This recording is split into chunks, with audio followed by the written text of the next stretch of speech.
following is a presentation of Main Street Media, your source for news, sports, and information on Main Street in Middle Tennessee.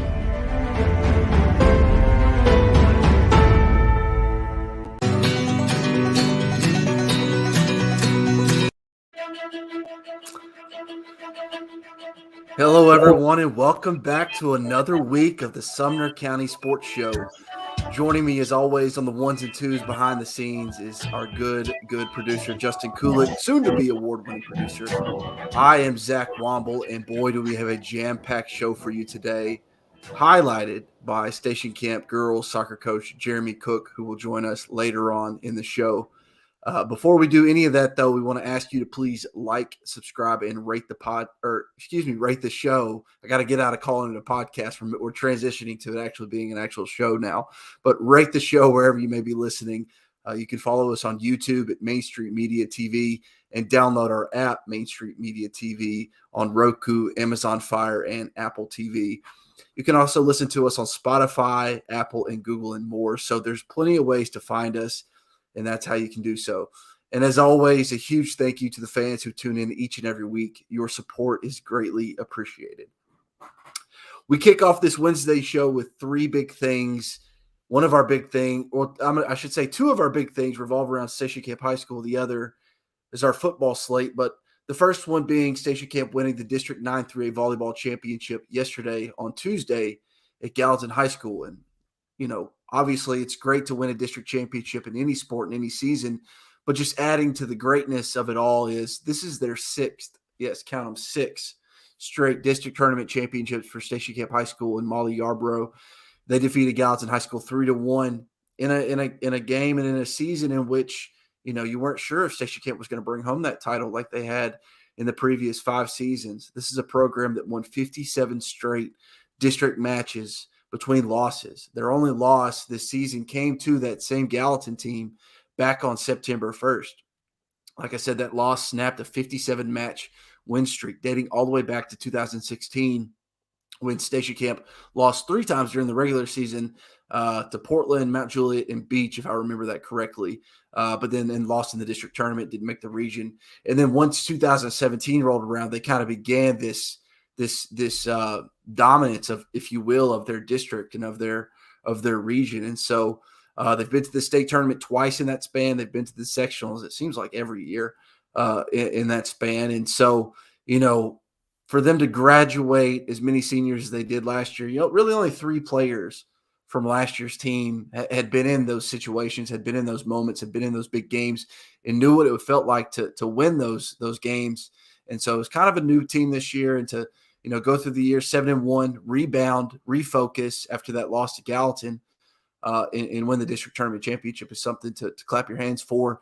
I was actually able to speak with Molly Yarborough after that win. You can check out that story on mainstreetpreps.com. She details what her team went through after losing that game on September 1st and kind of how they were able to navigate through it since and get to where they are now. And both Gallatin and Station Camp you can pull those images off, Justin. Gallatin and Station Camp will both advance to the region tournament next week.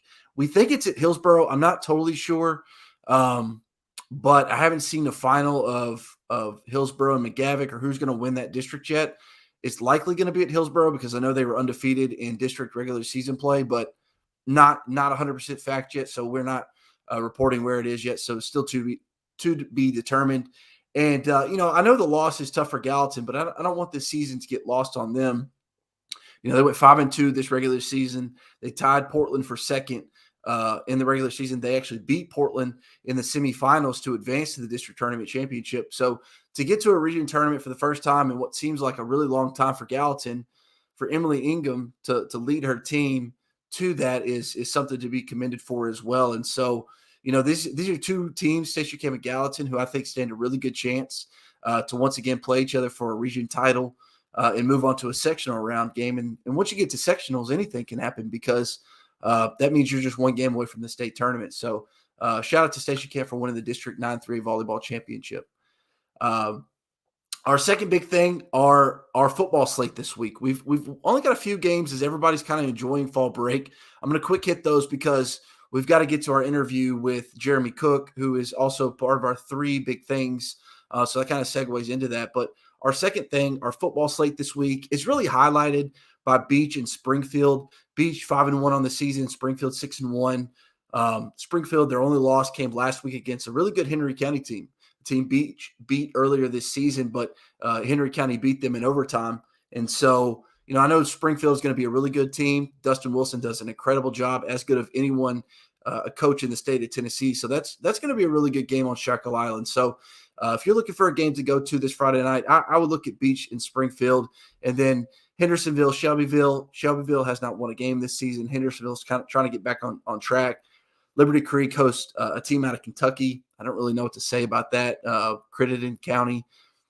We'll see what happens there. And then Station Camp on the road at Wilson Central, the county's only region game of the week. So that's our football slate this week. And then moving on to our third big thing, which is Station Camp Soccer. And like I said, after the break, we're going to bring in Jeremy Cook to talk about his team. But they were able to win the district regular season last, I believe it was Tuesday. Yeah. Last night they won the regular season last night, defeating Beach 7-1.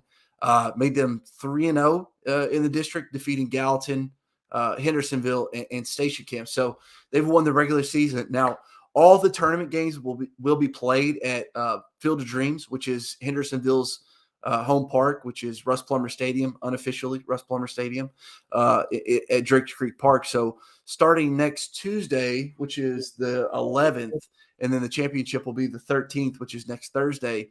The district tournament will happen, which obviously features Hendersonville, Gallatin, Station Camp, and Beach. And so, but we're going to get into more of Station Camp here in a little bit after the break. And so, actually, it's a great segue, a great opportunity for me to talk about our sponsor, the Tennessee Highway Safety Office, where fans don't let fans drive drunk. We want to reiterate that point over and over again. So thank you, excuse me. Well, I guess shout out works, but thank you to the Tennessee Highway Safety Office for always providing that message to our fans and to our listeners. And so we're going to take a quick break, but when we do, we're going to hear from Jeremy Cook.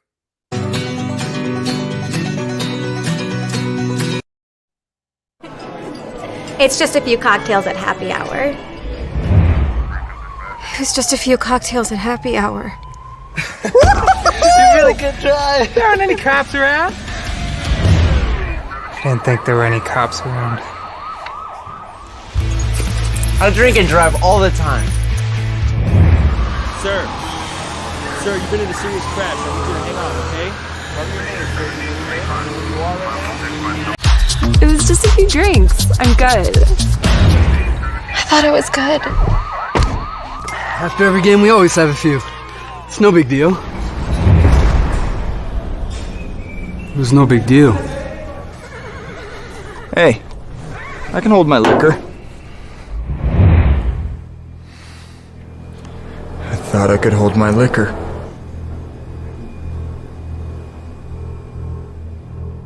This is attorney Bart Durham, and this is me. I'm Aaliyah. Keeping in good physical condition is really important to me. But when I had a wreck with a tractor-trailer truck that hurt my legs so bad I couldn't work for almost a year, I knew I needed a lawyer that understood tractor-trailer cases. So I called Bart. Bart gets millions of dollars for his clients every year. At Bart Durham Injury Law, we've handled hundreds of tractor-trailer cases. My dad and I want to help. Give us a call at 615-242-9000. When you're thinking about golf, consider Riverside Golf Links. Under new ownership, the course has improved dramatically. It's now 27 holes, complemented by a 9-hole executive course. Book a tee time now at 615-847-5074 and get ready to enjoy the beauty of golf in the Old Hickory area at Riverside Golf Links.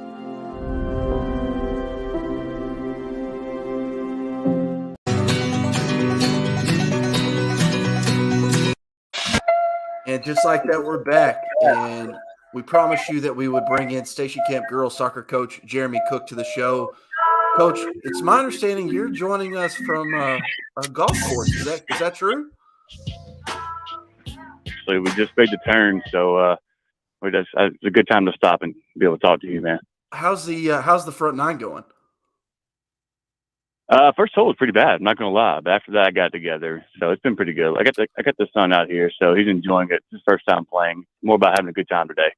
Yeah, hey, I completely understand. That's why I always buy the 36 pack of refurbished balls from Target from $12.99 because I can't be spending too much money on lost balls. So I understand completely. I'm not gonna lie. I went to Walmart this morning and did the same thing. Yeah, there we go. Hey, we really appreciate you jumping on with us to talk about your team. We talked about it before the break. They were able to wrap up the district regular season last night with a victory over Beach. You guys have kind of gone through it a little bit this year. So before we get into the weeds, can you just speak to the level of resiliency your team has gone through this year, just to get to this moment and give yourself the 1 seed going into the tournament next week? Yeah, I mean, we've got obviously a couple freshmen that are really stepping up. So players learning with that. Obviously, the loss of L, our leader, right at the very beginning in preseason again, and then we played a tough schedule. And I know that's hard as far as getting wins and losses column the right way in the stats, but at the same time, I think it prepares you better for the postseason. So we've had a couple losses and a couple ties here that obviously we'd rather win, but at the same time, I think it builds a lot, like you said, a lot more resiliency with the girls. We're showing a picture right now of you on the sidelines, and alongside you is Elle. And this photo was from last year. I believe it was in the sectional game against Nolensville when she went out. You had a great quote. Russell Venozzi saw you earlier this year after you played Lipscomb Academy, and you had a great quote. You told him, it was heartbreaking losing Elle to the ACL that she suffered during the preseason. And then Aiden Wood told him that this season, this team would play for Elle this season. Is that what you've seen from your girls this year? Oh, absolutely. And I know most people who play sports understand this. There's always that one player in your team that just, no matter what, will be there early, will be there late, will show everybody the love they need, will be that leader. And that was Elle for us. And like I said, it's not just a matter of how good a player she was. It's just the ability to bring the girls together. And I know everybody says what she can do it on the sideline. It's different, though. It's just different. It's harder for her. It's understanding that, she's got a different role in this team. And as a young girl, I mean, that's heartbreaking to lose your senior season and then try to be asked to go out there and still lead your team whenever you can't get out there and play. But Aiden wrapped it up perfectly. I mean, all the girls love Elle. I mean, they love her, and they knew right then that they were going to play as hard as they can just to get her, even though she can't be out there, just to get her the goals that she wanted. Absolutely. And, you speak to the great leader she was, and, you don't want to downplay what she did. I mean, she was I believe a 20-goal scorer last year, tens of assists. I mean, she was a dynamic player for you guys up top. How was the formation change? How has it gone essentially for you guys? I mean, obviously you've had to move some pieces here and there. So what has that looked like? And I'm sure there were some rough patches along the way at the start, right?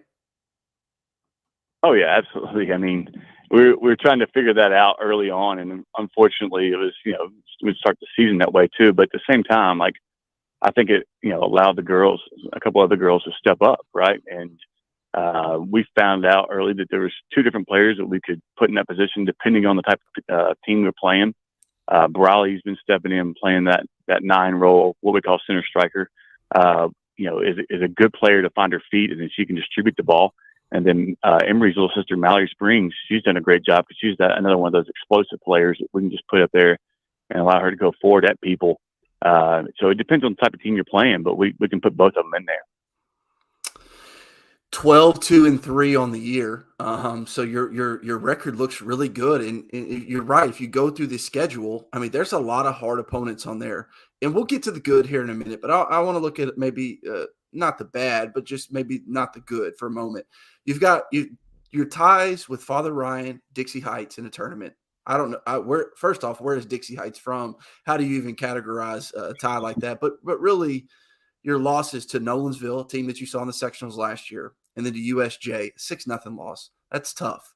What do you try to take away from those tournaments and especially those losses? Yeah, and the two ties is followed around Dixie Heights, and the 6-0 loss to USJ was in Gatlinburg, right? And those tournaments, I think they're great as far as being able to play different opponents that you don't normally play, like you said with Dixie Heights, and then even USJ. But it also allows, when you play 3 games in 3 days, you can't play your normal rotation of players all 3 days. You're getting everybody minutes. You're getting everybody playing time. You're shuffling pieces around. It's a lot of different things that go into that. And if you ever look at my tweets and you see something about our Sunday game, it always says #Sundays in Gatlinburg. For some reason, both boys and girls, we just have a terrible Sunday in Gatlinburg. It's just historically been that way. So it's kind of how it is. I wasn't too disappointed in the game. The one game I guess, would be the Saturday morning tie to Dixie Heights. I felt like we should have played a lot better in that game. But it was tough to play Friday evening and turn around and play Saturday morning. So you got 2 games in about 14 hours, and that's just hard on the girls. So overall, I wasn't too upset about it. Okay, let's look at the positive here, because there's a lot of positives with this season. You've got good wins over Hendersonville, Gallatin, CPA, Mount Juliet, Siegel, Ravenwood, Lipscomb Academy. Clearly, your girls know what it takes to beat top talent, right? My question for you is, how do you bring all that together at the right time, which is tournament time? Yeah, that's been the thing we've been preaching all year round. I think the girls understand what it takes, because I've been asking them to perform at a level that they want to play in postseason all year round, and I don't think we've quite gotten there. But as we've gotten to the district games, they're starting to pull it all together, and I think they understand. We always talk about this, right? We want to be peaking at the right time, and I think right now is when they're getting it all together, and I think they understand exactly what it takes at this time in order to play. You've got a couple days off, right? I think Gallatin and Hendersonville close out the regular season on Thursday. Will you go watch that soccer game? And if you do, I know you've been able to go watch soccer games before in the past. How is it different? Is it different at all being able to watch it live compared to tape? And if so, what do you gain out of watching a match live? First of all, yeah, of course, you know me. I go to as many games as possible, so I'll be there for that game. Watching it live, it's different, right? I like the feel live because you can get a more feel for the flow of the game. You can see the sideline, see how the players react, everything else. Where film, you don't necessarily get all that. I do like the vantage point, from film, though. It's much higher up, and you can see the field in a bigger area. But I like seeing both, right? Because sometimes getting a feel for what they do live is it's easier for me to watch. So I like both. They both have their benefits, but yeah, of course, I'll be there. I think you guys are trying to make – Station Camp's trying to make the state tournament for the first time since 2008, if I remember that correctly. Is there a pressure at all that the girls feel with that? Do you talk about trying to just break through that wall knowing now that you have at least been to the sectionals and know what it feels like and know what it takes to get there? Yeah, absolutely. And I think 2008 they were in Double A, so I don't think we've ever made it in Triple A per se. So they know that we are trying to get there. But I hope they don't feel the pressure. I don't want them to have the pressure on them. I rather, I try to tell them all the time that I rather, I say, hey, if you do well, all the parents are going to say is, wow, the girls played great. If you play poorly, they're going to say, well, what did Coach Jeremy do?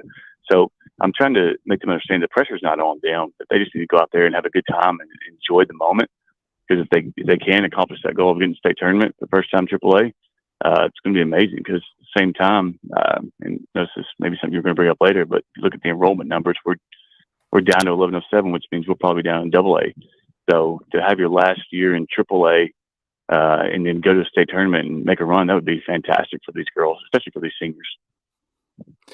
And not to get too far ahead of yourself, but this is a conversation I've had in the boys season as well with other coaches. But just because of who you match up with in the sectional round, if you can get into the state tournament, that means you have to beat the Brentwoods and the Franklins or the Ravenwoods or whoever comes out of that region.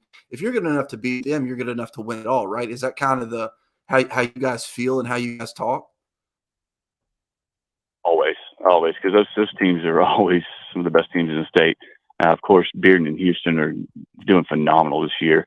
I guess Bearden's ranked number 1 nationally right now, so they're going to be both two tough opponents. And anybody who makes it to the state tournament is a good team. But yeah, you're right. If you can beat one of those Williamson County teams, they're always one of the top teams in the state, so you've always got a chance. Very good. Well, Coach Cook, I'll let you get back to that turn, man. I won't keep you from golfing too long, or keep you away from golf too long. Best of luck on the back nine. Hit them straight, man, and we'll catch up soon. I appreciate that. Thanks, man. You bet. That was Station Camp head coach Jeremy Cook joining us from, I believe he said he was at Long Hollow on the golf course. So lucky him. I wonder, I'm gonna have to text him and see what his scorecard is. Maybe we can do a little comparison. But anyways, just want to thank him for jumping on with us. We're going to take a quick break, but when we do, we're going to jump into Player of the Week, and then we're going to close out the show with a little overtime.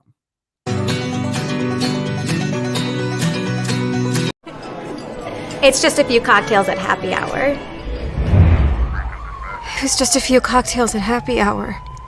You really good try. There aren't any cops around. I didn't think there were any cops around. I drink and drive all the time. Sir, you've been in a serious crash. I need you to hang on, okay? Cover your name, sir. You are right now? It was just a few drinks. I'm good. I thought I was good. After every game, we always have a few. It's no big deal. It was no big deal. Hey, I can hold my liquor.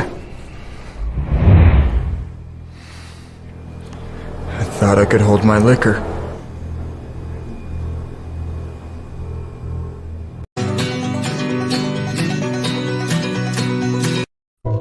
And just like that, we're back. We're going to close up the show here soon.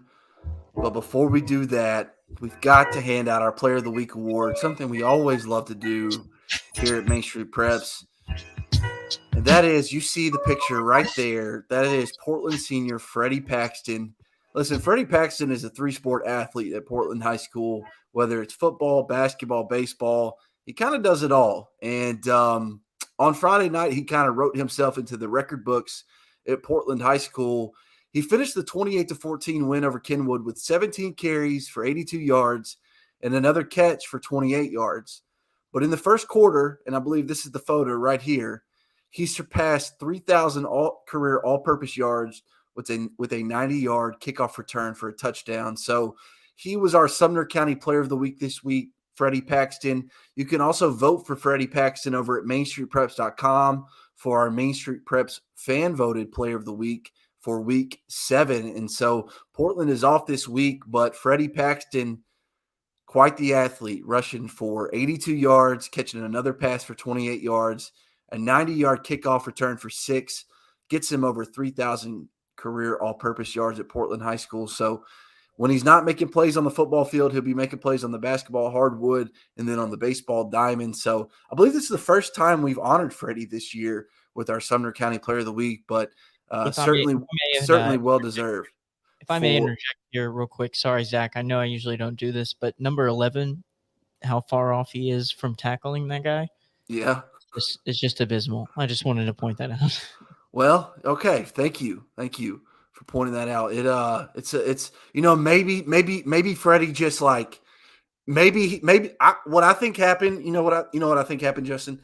I think 11 was in like really good position, right. And then Freddie just like hit him with that that 1-2.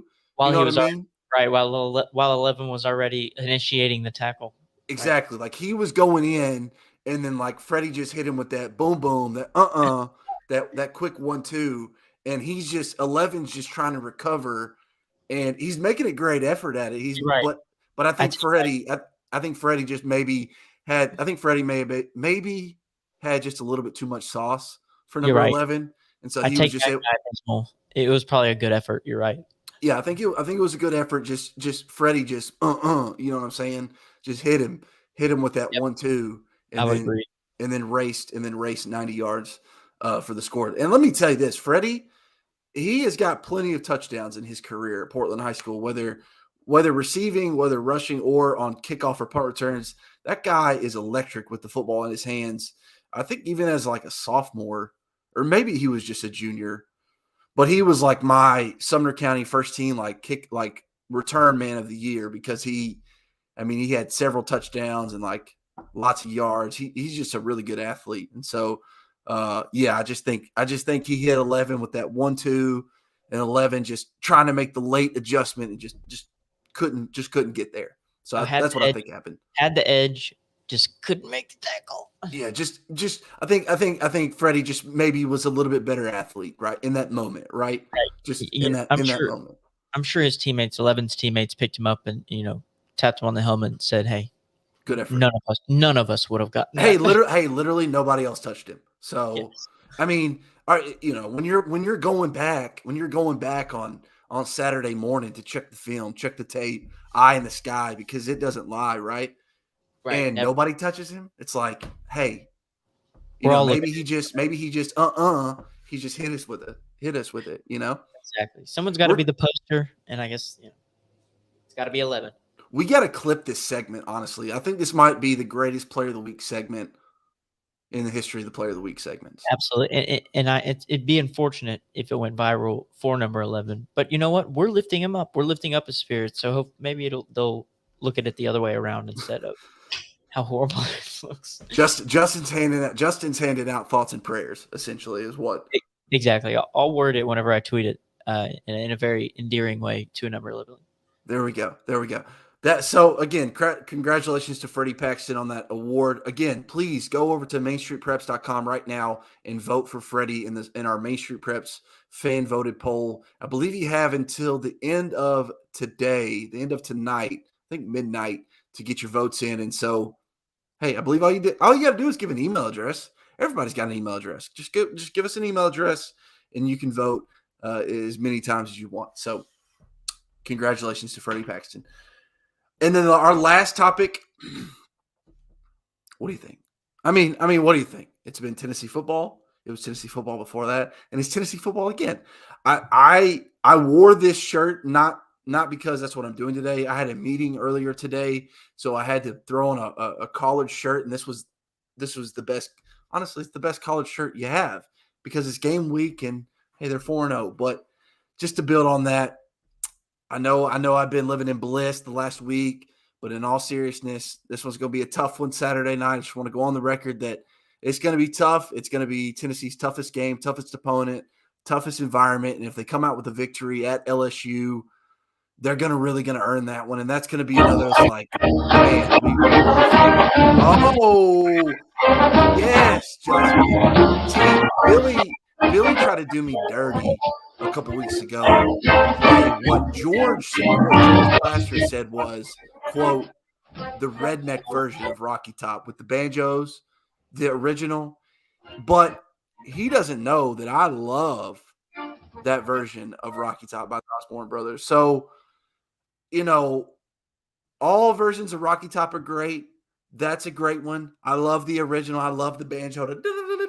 If I wish I could play, that'd be the first song. If I would have took the time and had the patience and energy to learn the banjo, learn the guitar, that's the first one I'm learning. Not Smoke on the Water. Everyone does that. Everyone does Smoke on the Water. I'm learning Rocky Top. But in all seriousness, big game Saturday. Follow me on Twitter at Zach Womble MSP. We can go through all the emotions together, the ups, the downs. And of course, you can check out all the coverage of Sumner County High School sports, mainstreetpreps.com, on my Twitter as well, at Zach Womble MSP, all our various Facebook pages, the Gallatin News, the Hendersonville Standard, the Portland Sun. And so with that, I leave you the basketball shot heard around the world. I made it last week, but I saw on the replay that my hand was in the way. That's all. I really did make it. I'm going to try to make sure I stay out of the way this time. But here we go. For all the glory, for all the marbles, I did not make it, but I will still see you next week.